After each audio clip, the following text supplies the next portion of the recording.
Boa noite, queridos. É sempre um prazer e uma grande responsabilidade, né? A gente está aqui ministrando a palavra de Deus.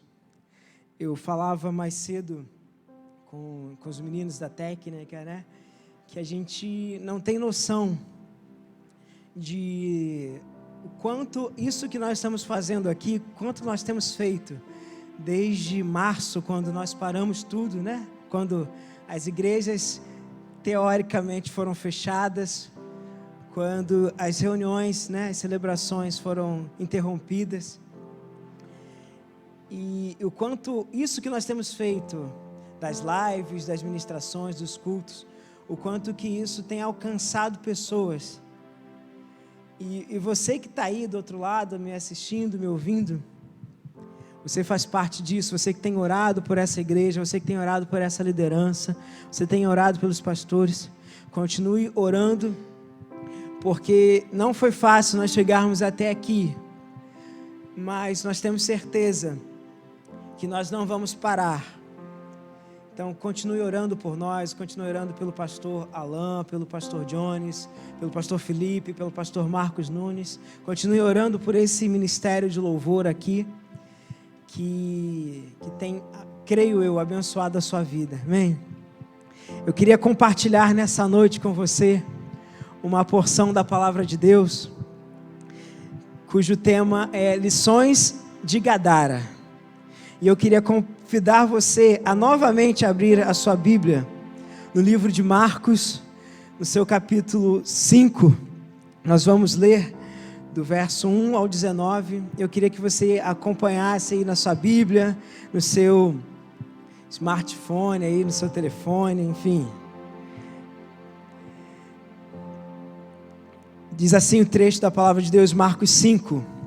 Jesus e os discípulos chegaram à outra margem do lago e foram ao território chamado Gadara. Assim que desembarcou, um homem com um espírito imundo saiu das grutas que serviam de sepulcro ao seu encontro. E esse homem vivia naquele lugar e ninguém conseguia prendê-lo, nem mesmo concorrentes. Muitas vezes lhe haviam sido acorrentados pés e mãos, mas ele rompia as correntes e quebrava os ferros dos pés, e não havia ninguém suficientemente forte para controlá-lo. Noite e dia andava entre os sepulcros e nas colinas, berrando e se ferindo com pedras. Ao ver Jesus de longe, correu, prostrou-se diante dele e gritou o mais alto que pôde: "Que quer de mim, Jesus, Filho do Deus Altíssimo? Imploro em nome de Deus, não me torture." Porque Jesus lhe dissera: "Espírito impuro, saia desse homem." Então Jesus lhe perguntou: "Como você se chama?" "Meu nome é Legião", respondeu ele, "porque há muitos de nós." E continuou implorando a Jesus que não lhes mandasse sair daquela região. E uma grande quantidade de porcos estava se alimentando em uma colina próxima. E os espíritos impuros imploraram a Jesus: "Mande-nos para os porcos, a fim de podermos entrar neles." E Jesus lhes deu permissão. Eles saíram do homem e entraram nos porcos. E cerca de 2.000 porcos se atiraram colina abaixo em direção ao lago e nele se afogaram. Os que cuidavam dos porcos fugiram e contaram o fato na cidade e nos campos. E o povo foi ver o que havia acontecido. Eles se aproximaram de Jesus e viram ali o homem habitado por uma legião de demônios, assentado, vestido e em perfeito juízo, e ficaram atemorizados. As pessoas que viram o fato contaram o que acontecera ao homem controlado por demônios e aos porcos. As pessoas começaram a suplicar a Jesus que saísse daquele lugar. E quando Jesus estava entrando no barco, o homem que estivera endemoniado implorou que o deixasse ir também, mas Jesus não permitiu. Em vez disso, disse: "Vá até a sua família e lhes diga o quanto o Senhor, em sua misericórdia, fez por você. Aí aonde você está, eu queria convidar você a fechar os seus olhos. Pai, nós entregamos essa passagem, essa mensagem nas tuas mãos, Pai. Eu não quero estar aqui nessa noite, nesse dia, falando de mim, mas eu quero ser somente um portador, um mensageiro da tua palavra, do teu evangelho, do teu reino. E é isso que eu quero nessa noite, que cada coração que está do outro lado dessa tela assistindo, esteja preparado para ouvir a tua mensagem, Pai. Nós, em nome de Jesus, quebramos cadeias, sofismas e levamos todo pensamento à submissão à autoridade do nome de Jesus. Essa é a nossa oração, em nome de Jesus. Amém. Como eu falei, nessa noite, nesse tempo, eu queria convidar você a estar meditando nesse texto de Marcos 5, sobre o tema lições de Gadara. Talvez você conheça, já tenha ouvido essa história. Se você esteve aqui ouvindo a mensagem da semana passada com o pastor Felipe, você provavelmente ouviu essa história, está achando até que eu vou pregar a mesma mensagem. Mas não, você não está vendo a live da outra semana, é uma ministração nova. Porque nós cremos em Deus que a palavra é viva, ela é eficaz, ela se renova a cada dia, todos os dias. Deus tem uma porção nova para derramar sobre a sua vida. Ainda que você leia sempre o mesmo texto, o mesmo versículo, Deus sempre pode trazer algo novo sobre mim e sobre você. E nessa noite não vai ser diferente. Deus tem algo novo para trazer sobre esse texto que talvez você já conheça, talvez você já tenha ouvido vários mensageiros, vários pregadores falando sobre essa mensagem. Mas eu queria trazer algo novo para você. Gadara era uma das 10 cidades da região chamada de Decápolis. E esse texto diz que Jesus, ele estava do outro lado do lago, e de repente ele tem uma missão, ele atravessa o lago para anunciar o evangelho àquelas 10 cidades, e ele começa por Gadara.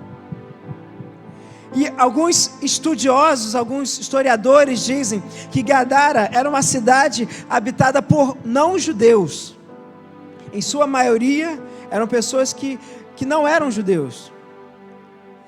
E alguns estudiosos ainda vão dizer que a cidade de Gadara era habitada por pessoas muito nobres, pessoas com alto poder aquisitivo, moravam naquela cidade. Então aquela cidade era uma cidade rica, uma cidade luxuosa. A nata do povo de Israel estava ali morando em Gadara. E a palavra de Deus diz que Jesus, ele atravessa aquele lago, desce do barco e vem um homem ao seu encontro. E a primeira lição, o primeiro personagem que aparece nessa história aqui, e que ele pode nos ensinar várias lições nessa noite, é o famoso endemoniado gadareno. A palavra de Deus que diz no versículo 2 que assim que desembarcaram Jesus e os seus discípulos, um homem com um espírito imundo veio até Jesus. Ora, Jesus, preste bem atenção, Jesus não foi ao encontro daquele homem. Jesus não viu aquele homem e foi falar com ele. Jesus desembarca, sai do barco, e quando ele pisa em terra, aquele espírito imundo vem até Jesus e falar com Jesus. E a primeira lição que a gente tem nesse texto, que o endemoniado gadareno tem para nos ensinar, é que Jesus, ele é tão acessível, mas tão acessível, que até os espíritos imundos vêm falar com Jesus. E olha que mistério que a gente tem para aprender nessa noite. Se até os espíritos imundos vêm até Jesus, por que nós, filhos dele, não temos nos achegado até Jesus? Porque dia após dia nós temos negado esse relacionamento com Jesus. Jesus, ele quer se relacionar comigo e com você.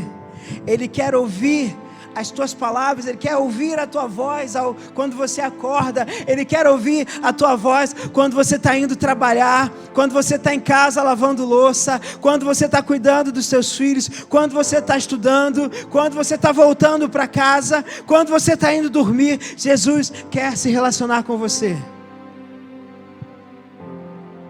E Jesus Cristo continua acessível para mim e para você. Jesus o tempo todo, Ele se mostra acessível às pessoas que o procuravam.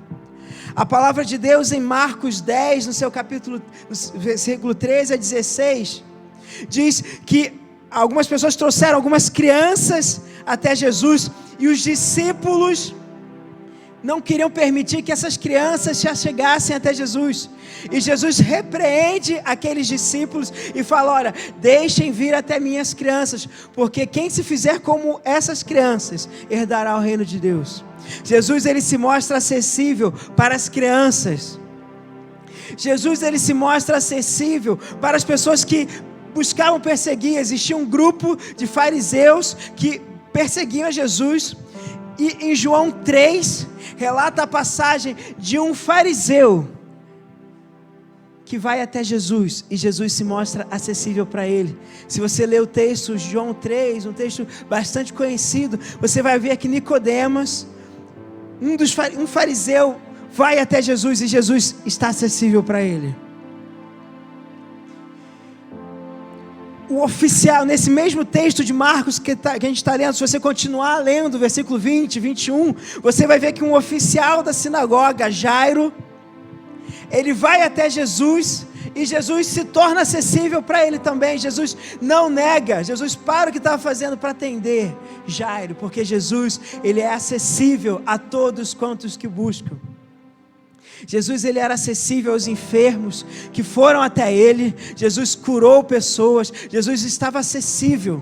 E a pergunta é: por que nós, os filhos de Jesus, os filhos de Deus, irmãos de Jesus, por que nós não estamos nos aproximando de Jesus? O problema não está em Jesus, porque Ele está acessível para mim e para você. O problema está em nós, que negamos o relacionamento com Jesus, negamos a leitura da palavra, nós negamos o tempo de oração, nós negamos o tempo de relacionamento com Deus. E a Bíblia continua falando desse personagem endemoniado gadareno. A Bíblia fala que no versículo 2 ainda, que ele saiu das grutas, grutas essas que serviam de sepulcros. Aquele homem, além de estar possesso de um espírito imundo, ele vivia num local de morte. Um local onde tinha aparência de morte, provavelmente com restos mortais, com mau cheiro. E aquele homem vivia naquela situação.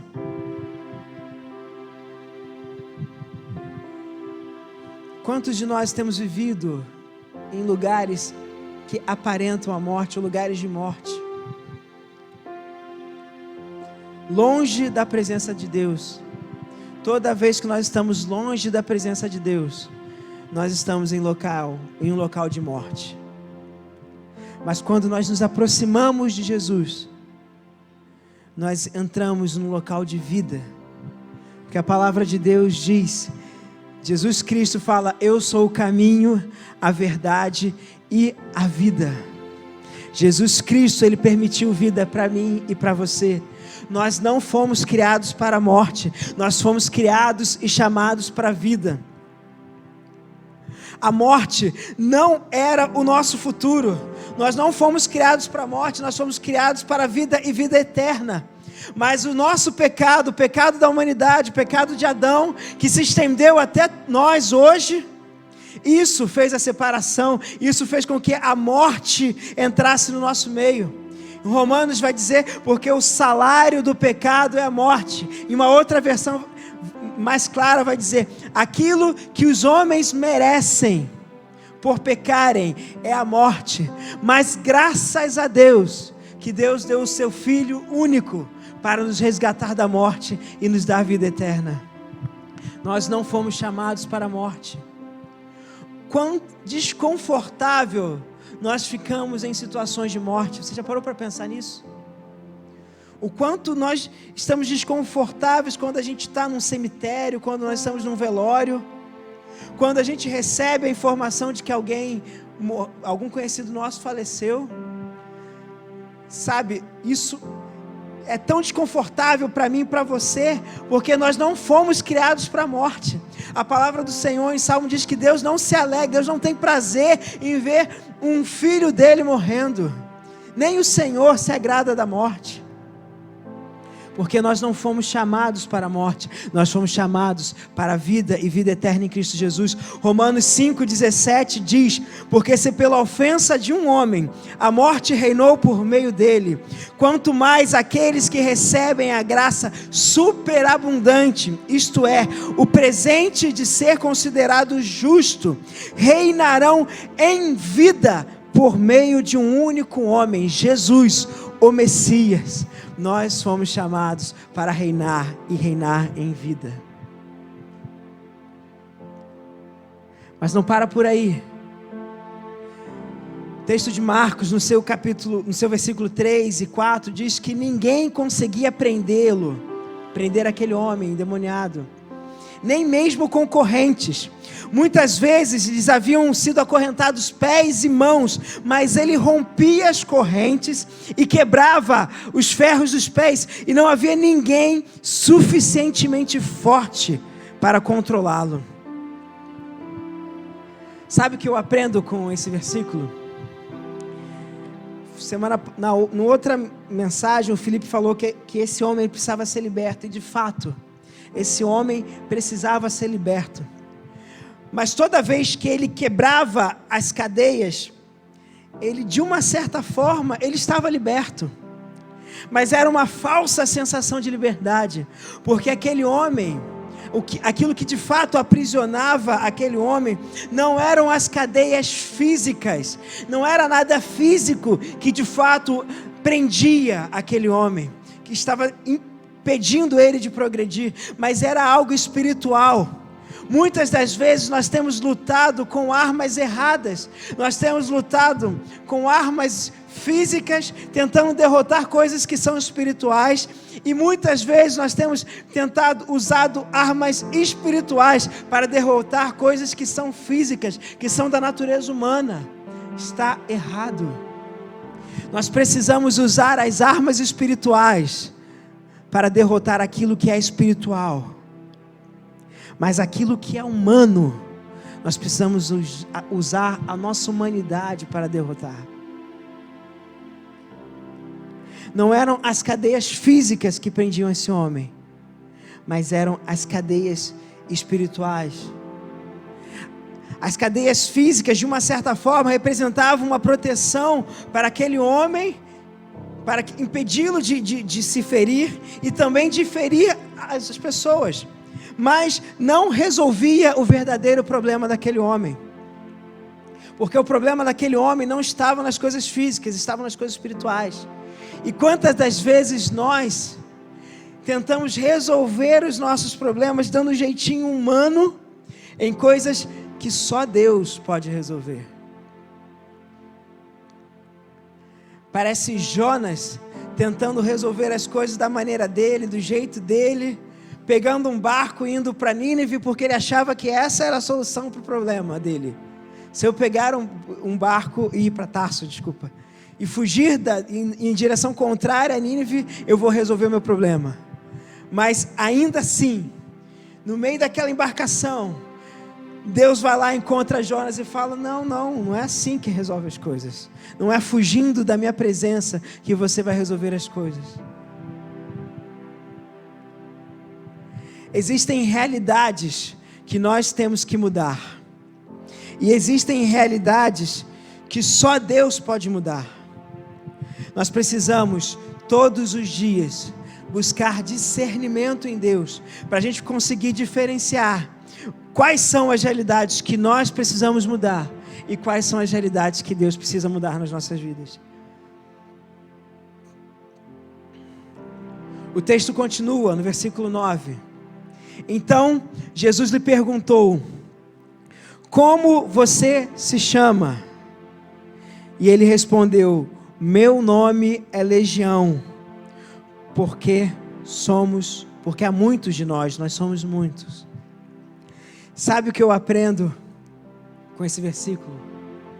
O meu problema, o seu problema, o problema do Hugo que está ali tocando, o problema dos meninos que estão aqui sentados, o problema de você que está em casa, tem um nome. E aí você me pergunta: Anderson, mas e daí qual é, o que importa de eu saber o nome do meu problema? Faz toda a diferença. A palavra de Deus diz que quando Adão foi criado, ele começou a dar nome às coisas. E você sabe que isso aqui é um microfone, porque alguém algum dia chamou esse objeto de microfone. Você sabe que isso aqui é uma camisa, porque algum dia alguém chamou isso de camisa. Você sabe que o câncer se chama câncer, porque alguém deu nome ao câncer. Todo o nosso problema, ele tem um nome. Você precisa identificar qual é o seu problema, qual é o nome do seu problema. Se o seu problema é mentira, se o seu problema é adultério, se o seu problema é falsidade, se o seu problema é alguma enfermidade, se o seu problema é desemprego, se o seu problema é a falta de dinheiro, não sei qual é o seu problema, mas o seu problema tem um nome. E mais importante do que saber que o seu problema tem um nome, é saber que a palavra de Deus em Filipenses 2:9 diz que Deus deu a Jesus um nome que está acima de todo nome. O nome de Jesus é muito maior do que o meu problema, é muito maior do que o seu problema.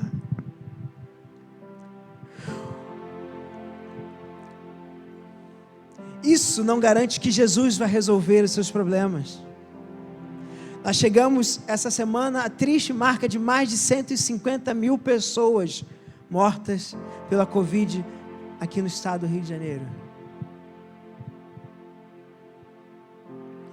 Jesus não resolveu o problema dessas pessoas, infelizmente. Mas nós temos uma certeza que ainda que Jesus não resolva o meu problema, ainda que Jesus não resolva o seu problema, nós temos a certeza de que Ele estará ao nosso lado para enfrentar os nossos problemas e enfrentar as consequências do nosso problema ao nosso lado. Em Isaías diz que se passarmos pelas águas não afogaremos, se andarmos pelo fogo não nos queimaremos, porque o Senhor está conosco. Ainda que eu ande por um vale da sombra da morte, não temerei mal algum, porque tu estás comigo, a tua vara e o teu cajado me consola. Salmo 23. E você conhece esse versículo. O Senhor não nos garante não termos problemas, mas Ele garante estar conosco em todas as dificuldades. Eu venci o mundo, Ele disse: tem de bom ânimo, eu venci o mundo. No mundo tereis aflições, mas tem de bom ânimo, porque eu venci o mundo. Um segundo personagem que aparece nesse texto, e que tem muitas lições para nos ensinar também, são os cuidadores de porcos e o povo de Gadara. A palavra no versículo 14 diz que os que cuidavam dos porcos fugiram e contaram o fato na cidade e nos campos, e o povo foi ver o que havia acontecido. Existe um ditado popular, e minha mãe e minha avó cansavam de me dizer isso, e você deve conhecer esse ditado, que quem anda com porcos, farelo come, né? Ou seja, quando você está num grupo, e aquele determinado grupo tem determinadas atitudes, determinados comportamentos, a gente passa a ter o comportamento igual àquele grupo. E o interessante desse texto é que, como eu disse lá no começo, Jesus ele é acessível a todos que o buscam. Jesus nesse texto ele se tornou acessível para o espírito imundo, e ele também se tornou acessível ao povo de Gadara, que curioso, queria saber o que havia acontecido. Jesus ele é acessível a todos, ele não mudou. Ele é o mesmo ontem, hoje e será o mesmo para sempre, é o que diz a palavra em Hebreus. Mas o engraçado desse texto é que a palavra diz que quando aqueles homens chegaram e eles ouviram a história, descobriram tudo o que tinha acontecido, descobriram o que havia acontecido com os porcos, quando o espírito imundo saiu daquele homem e foi para os porcos, e os porcos se precipitaram e caíram no lago, e se afogaram e morreram. Aqueles homens assustados com toda aquela história, ao ver também aquele homem, que antes era um homem acorrentado, um homem com espírito imundo, sentado em perfeito juízo, eles ficaram atemorizados, é o que diz a palavra, e eles pediram que Jesus saísse de lá. Sabe qual é a lição que eu aprendo com isso? Muita gente, nem todos estão preparados para ver e aceitar a transformação que Jesus fez na sua vida.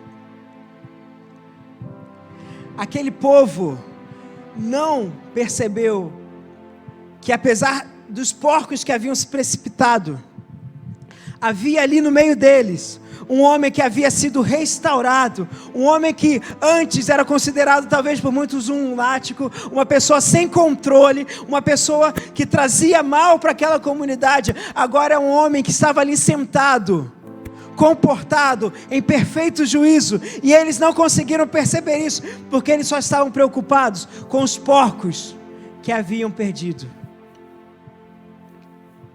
Nem todos vão entender a transformação que Jesus fez na sua vida. Muitos vão zombar de você, muitos vão se afastar de você. Foi o que aconteceu com aquele homem, com Jesus. As pessoas pediram para Jesus sair de perto deles, porque eles não aguentaram a transformação que Jesus fez naquele lugar. E talvez você não entenda. Você que foi chamado por Deus para fazer algo, que está numa missão, que está num propósito, e de repente você percebe que pessoas ao seu redor estão se afastando, pessoas que antes estavam com você não estão mais, pessoas que antes estavam com você quando você pegava e pagava lá a rodada no bar para elas, elas estavam todos os dias com você, e hoje elas não estão mais, porque você não está lá mais para financiar a bebida delas. Elas não entendem que você está sendo transformado, que você já foi transformado, que você já foi regenerado, e elas não conseguem suportar a transformação que Deus fez na sua vida. Muitos vão falar mal de você, muitos vão zombar de você, muitos vão se afastar de você, até mesmo a sua família pode se afastar de você, mas a lição que Deus quer para você é: não pare, continue, não pare a transformação que Jesus quer e vai fazer na sua vida, porque Deus tem um propósito em você, através da transformação que Ele está fazendo em você. O povo de Gadara preferia os porcos a ver uma pessoa restaurada, porque os porcos representavam a economia daquelas pessoas. Os porcos representavam o ganha-pão daquelas pessoas, representavam o dinheiro, a fortuna, representavam o ter daquelas pessoas. E por estarem tão presos àquilo que elas tinham, elas não conseguiram ver o milagre que Deus havia feito naquele lugar, havia feito na vida daquele homem. Eles estavam muito mais preocupados com o que haviam perdido do que aquilo que eles haviam ganhado. Eles haviam sim perdido os porcos, mas eles haviam ganhado um homem restaurado, transformado pela presença de Deus. É muito mais importante você ser do que ter alguma coisa. É muito mais importante você ser um pai, você ser uma mãe, do que você somente ter filhos, porque são coisas completamente diferentes. Porque é mais importante ser do que ter. Aquele povo não entendia, porque o povo de Gadara estava muito mais preocupado com aquilo que eles haviam perdido do que aquilo que eles haviam ganhado. Na sua transformação, talvez você perca amigos, talvez você perca familiares, talvez você perca dinheiro,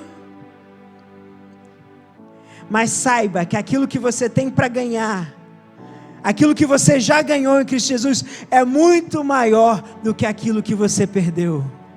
Amém? E o último personagem que nós vemos aqui, nesse texto, e que também tem lições para nos ensinar, era o mesmo personagem lá do começo, mas agora ele já não era mais conhecido como o endemoniado gadareno, porque agora ele é um homem restaurado por Jesus. No versículo 15, diz que eles se aproximaram de Jesus e viram ali o homem, habitado por legião de demônios, assentado, vestido e em perfeito juízo, e eles ficaram atemorizados. Aquele homem restaurado por Deus, e glória a Deus porque ele havia sido restaurado.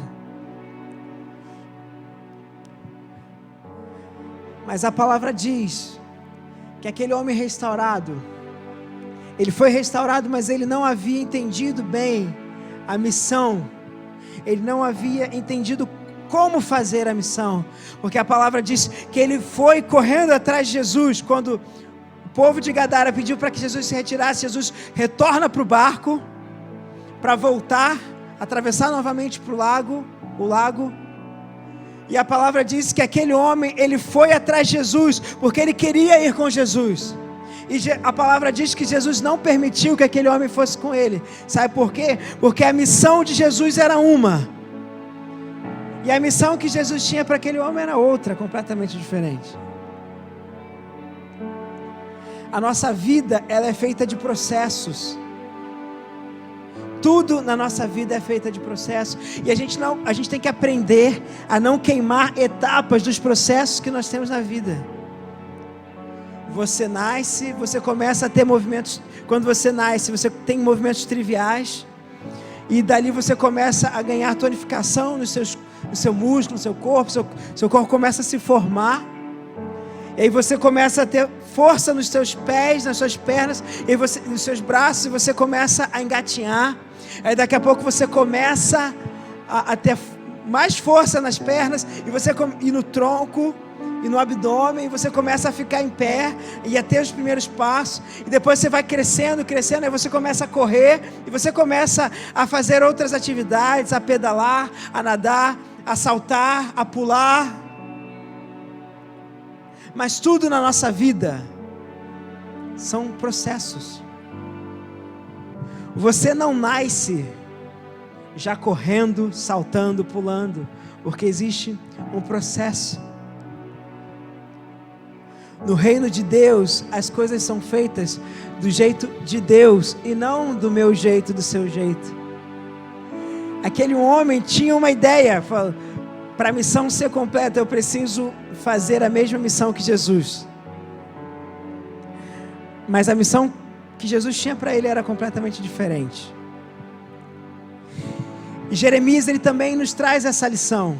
Em Jeremias, no seu capítulo 18, no versículo 1 e 2, diz que esta palavra veio do Senhor a Jeremias: levante-se e desça à casa do oleiro, e ali direi mais coisas a você.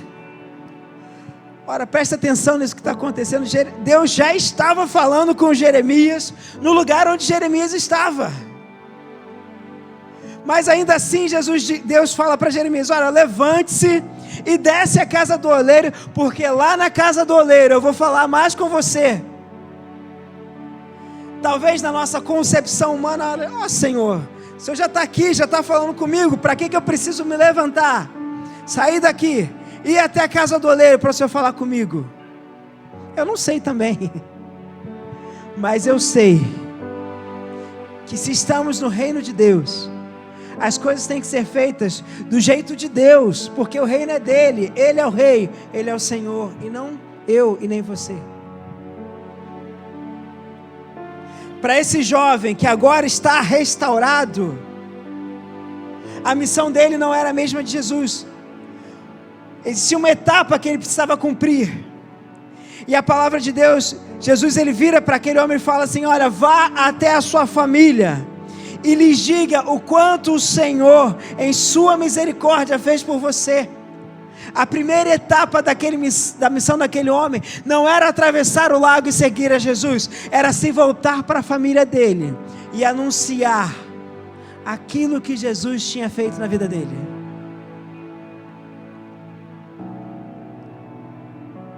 Talvez todo o propósito do encontro de Jesus, da passagem de Jesus por Gadara, talvez fosse somente resgatar a família daquele homem, fosse somente que a família daquele homem, que aquele homem fosse restaurado, que a família daquele homem fosse restaurada, e que o relacionamento da família com aquele homem fossem restaurados. E quando eu vi essa lição e esse ensinamento veio para mim enquanto eu estava meditando sobre a palavra de Deus, eu fiquei pensando, eu falei, gente, como muitas das vezes os nossos pensamentos, e a palavra de Deus diz isso, os nossos pensamentos são tão pequenos em relação aos pensamentos do Senhor. A palavra diz que quanto elevado o céu está da terra, assim os pensamentos do Senhor estão elevados em relação aos nossos pensamentos.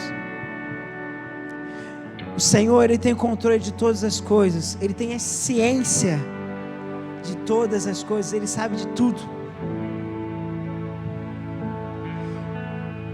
Eu termino essa mensagem entendendo que o propósito de Jesus para aquele homem era restaurar a família dele. E eu termino essa mensagem, a mensagem que o Senhor colocou no meu coração para você, falando a mesma coisa.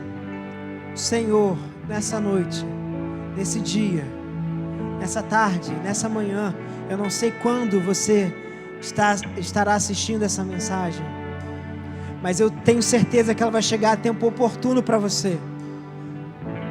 E quando ela chegar para você, a mensagem que o Espírito Santo de Deus tem para você é: Ele quer restaurar a sua família, e Ele quer restaurar o seu relacionamento com a sua família.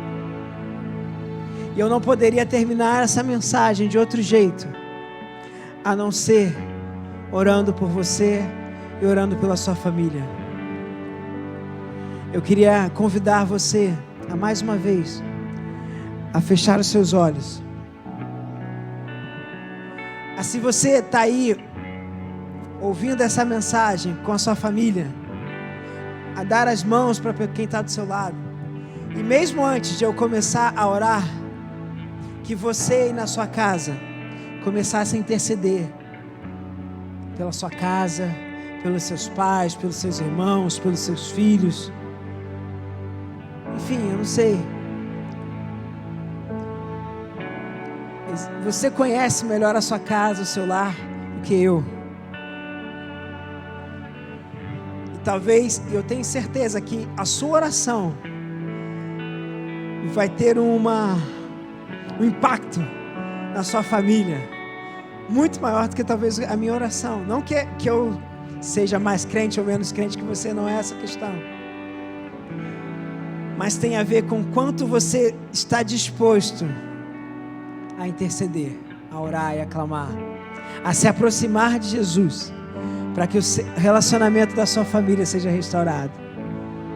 A palavra de Deus em Jó diz que o Senhor restaurou a sorte de Jó quando ele orava, quando ele orou pelos seus amigos. E eu espero que a sorte a sua sorte e a sorte da sua família seja restaurada aí enquanto você está orando pela sua família, pela sua casa, pelo seu lar. Feche seus olhos. Pai, nós não somos merecedores de nada, mas a Tua palavra nos alcançou, a Tua graça nos alcançou. A tua graça nos tirou do império das trevas, do reino que era um reino de morte, de sepulcro, de restos mortais, de cheiro ruim, assim como o Senhor fez com o endemoniado gadareno. Mas o Senhor nos transportou para o reino do Filho do seu amor, e nos deu novas vestes, e nos colocou assentado, e nos colocou em perfeito juízo. Hoje nós temos entendimento da transformação, pela graça, pela revelação que o Senhor tem dado a cada um de nós.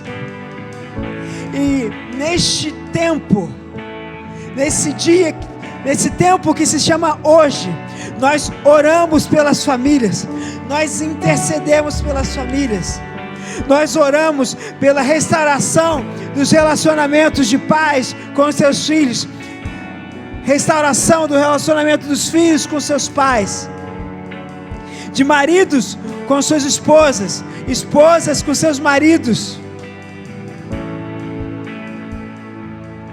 Nós declaramos mais uma vez, em nome de Jesus, que a família é uma instituição do coração de Deus, e ela vai sim prosperar. Nós cremos nisso, nós cremos na restauração da nossa família. Nós cremos que neste lugar, na Igreja Batista Pedra Angular, nós temos famílias restauradas, nós temos famílias abençoadas, e nós tomamos posse da palavra que o Senhor deu a Abraão, que em ti e através da descendência dele, que se concretizou, que se consumou em Jesus Cristo lá na cruz, todas as famílias seriam benditas. E eu creio que a minha família é bendita pelo nome de Jesus. Eu creio que a sua família, ela é bendita em nome de Jesus. Nós cremos nisso. Nós nos unimos com a oração das pessoas que estão lá do outro lado, intercedendo, talvez chorando, clamando de joelhos, para nós dizermos que nós reinaremos em vida, que as nossas famílias serão abençoadas e terão vida em nome de Jesus, que nós seremos abençoados por Deus, que nós seremos firmados em Jesus Cristo, porque Jesus Cristo, Ele é o nosso fundamento. Que as nossas famílias sejam firmadas e construídas em Jesus Cristo. Aleluia. Creia nessa palavra em nome de Jesus.